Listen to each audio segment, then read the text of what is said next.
বাঘমুন্ডি বিধানসভায় বিজেপি প্রার্থী রোহিদাস মাহাতোর সমর্থনে আগামী 11ই এপ্রিল নির্বাচনী জনসভা করতে আসছেন কেন্দ্রীয় স্বরাষ্ট্রমন্ত্রী অমিত শাহ।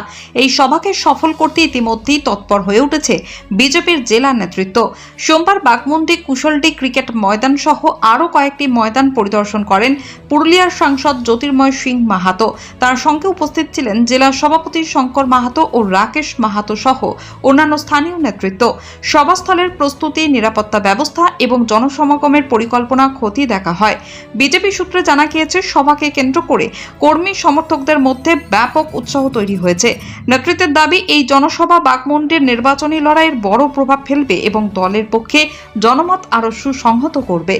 26-এর যে নির্বাচন, বিধানসভা নির্বাচন, সেই নির্বাচনের প্রচারে আমাদের যে 240 বাঘমুন্ডি বিধানসভা, এই বাঘমুন্ডি বিধানসভায় আসছেন আমাদের স্বরাষ্ট্রমন্ত্রী অমিত শাহজি। তার আমরা আজকে মাঠ পরিদর্শন করলাম,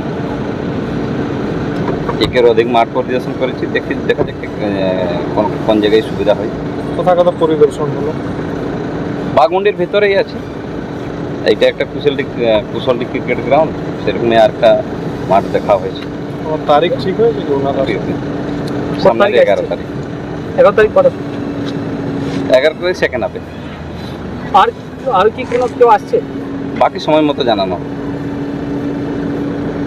মাঠ দিয়ে কি মনে হচ্ছে? মাঠ ঠিকঠাক আছে, দেখুন।